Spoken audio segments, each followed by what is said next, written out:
Routines seem boring and mundane.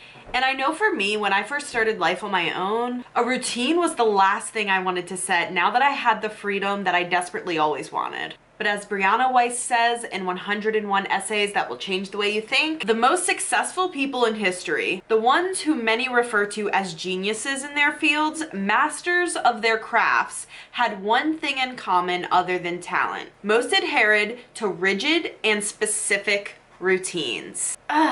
In today's episode, we are going to talk about how to stick to a morning and nighttime routine in order to gain success on your growth journey. My name is Carissa Brown, and you're watching the Self-Care Conversations podcast. If there is anything that you should know about me, that the biggest struggle that I have ever had consistently in my life is learning how to stay consistent and be disciplined. Keeping routines or being disciplined in anything, just not getting bored after 5 minutes was nearly impossible for me from as long as I can remember until about 24. I would always start something and never finish it.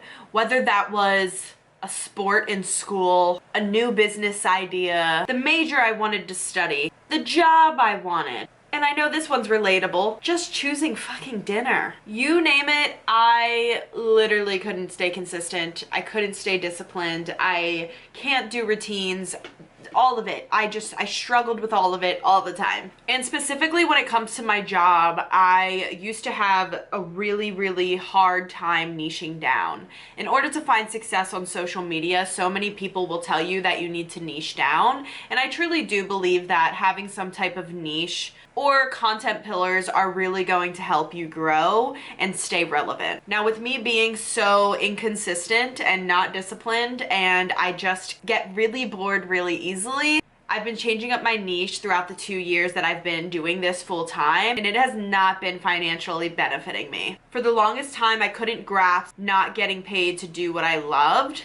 And my issue is that I just loved doing everything. It got so bad that I would literally just sit here and cry to my therapist about how I literally couldn't fucking choose a niche.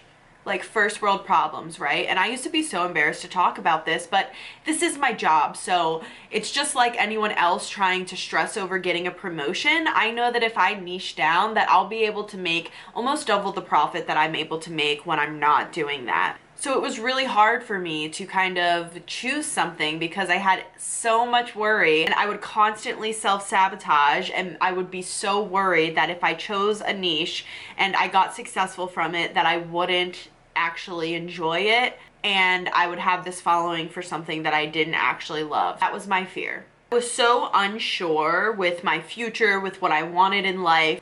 I just kept telling myself that I wasn't happy now, so why would creating routines make me any more happier in any way? If anything, it was just going to be hard, and so I just kept pushing it off and pushing it off. And then I read 101 Essays That Will Change the Way You Think. And in the section where Brianna talks about the psychology of daily routine, she says, your habits create your mood, and your mood is a filter through which you experience your life. And when I read that, I told myself, well, fuck. Maybe I should try to give this routine thing a chance.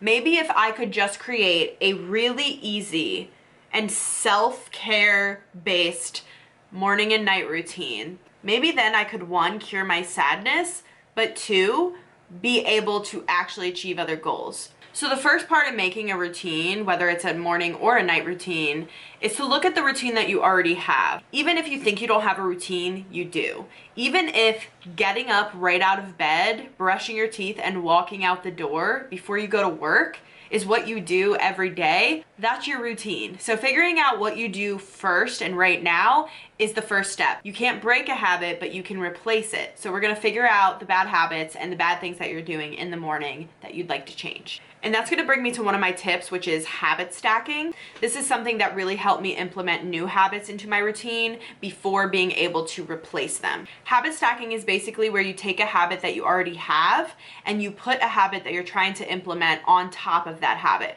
An example of this would be watching YouTube videos, and doing my laundry at the same time. I'm stacking a habit of watching YouTube videos, something that I gotta admit I do every single day and waste countless amount of hours on. I've now paired that with a positive habit that I'm wanting to add into my routine, which is keeping up with my laundry. So now, while I'm keeping up with my laundry about 2 to 3 hours a week, I would say, I now get 2 to 3 hours a week of just watching YouTube, which is super chill. Another example of habit stacking would be listening to a podcast while you go to the gym. Only listening to that podcast when you are at the gym, so that it trains your mind to associate listening to that podcast with going to the gym. You're excited every week for this new podcast episode to come out. Therefore, it motivates you to go to the gym because you only listen to it when you're in that environment. I swear, habit stacking, it freaking works, and you can use it with literally anything. Here's a way that you can use habit stacking and habit replacing together to form a perfect morning routine. So something I used to do first thing in the morning was browse on my phone. Not proud of it, but it's something that a lot of us do. So I knew that I wanted to replace that habit with something better, but I knew that if I told myself that I wasn't just going to go on my phone in the morning, I wouldn't actually do that and nothing would change. So what I would do every morning is when I would grab my phone in the morning, instead of scrolling Instagram,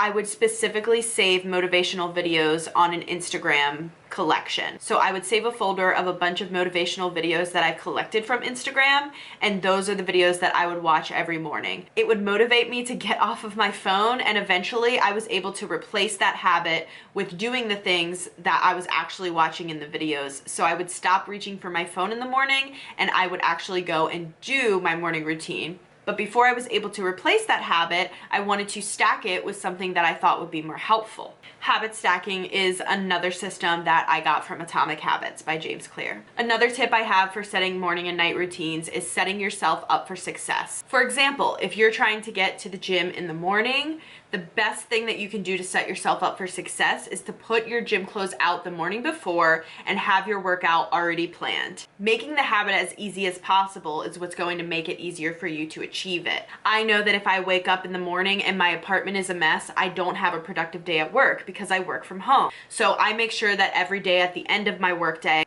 I go around the entire apartment and I clean up everything so that I can wake up the next morning with a clean house, ensuring that I will be productive. You have to work with yourself. If you are in a messy environment and you're working from home, it's not going to work. If you're waking up at 5 a.m. and you don't have your gym clothes out and you're looking through everything and you can't find them and you're getting so frustrated and it's so early, you're so tired, you're not gonna go to the gym. Make it as easy as possible for yourself and set yourself up for success. Something I like to do every day is ask myself, what can I do today to make today a great day? There's a lot of days in that sentence. Which brings me into my third tip to creating a morning and night routine that will actually stick, is to plan your week. Sit down every Sunday or every Monday, and I swear, just take 30 minutes to an hour to write down everything that you need to get done in the week. I like to do a big brain dump of everything that I need to get done in my personal life, in my work life, and then I like to look at that brain dump and I take individual tasks and drag them onto each day of the week. This helps me delegate my tasks so that I'm not doing too much in one day, while also getting everything out of my mind so that I can have clear goals to focus on throughout the week. Planning in my morning and night routines have changed the game for me. I kind of always assumed that because it was a morning and a night routine, I could just wake up and do it, but actually planning it into my day and looking at how many tasks I actually have time to put into my day is key. For example, if you only have an hour to get up and get ready before you have to go to work, maybe you're not going to have 6 to 7 things on your morning routine. If you have too many tasks on your morning routine, you're going to wake up in the morning and say, I'm literally not doing that. And then you're gonna go throughout your day feeling like crap because you ended up doing none of it. So making sure that you know your time frame for what your morning routine can be and what your afternoon, nighttime routine can be, it's so important to creating a successful one. Personally, I work for myself, so I do have the privilege and flexibility to have as long of a morning routine as I want, but it did not used to be that way when I was working 2 jobs and trying to juggle social media as well. Let's say that you have to leave your house by 8 a.m. to get to work at 9. Let's say you're just starting off and 7 a.m. is like your sweet spot. You only have an hour to get ready. Well, think about what your priorities and most important things are for you. Eating breakfast is probably going to be one of those big priorities, or at least it should be. You can add in little healthy habits like drinking water, or maybe getting in a 10 to 15 minutes of yoga or stretching, making your bed, and then getting ready for work. That may be all that you can fit, but finding little tasks that are gonna make you feel good about yourself throughout the day and adding them into the time that you do have is what's really going to help. When I really started to appreciate my morning routine, that's when I started to crave a longer one, which then really opened up my love and curiosity for entrepreneurship, because I just wanted to be able to have my own routines on my own terms. But if that is not the case for you, that is totally okay. You have to work your routines into your life, not work your life into your routines. My last and final tip for creating morning and night routines is to have a habit tracker and write your routines in that habit tracker. I do this on my iPad, but it's a really fun way to kind of keep up with how long you're able to sustain those habits and how many days in a row you're able to keep up with that routine. I find that it makes the process fun and enjoyable, as it's really nice to see how many days in a row I can keep up with a routine. But those are all of my tips for creating a morning and night routine. I hope that this was helpful for you. And don't forget about next week's episode, launching at 9 a.m. Eastern Time. Thank you so much for watching. Remember to be kind to your mind, and I will see you in the next one.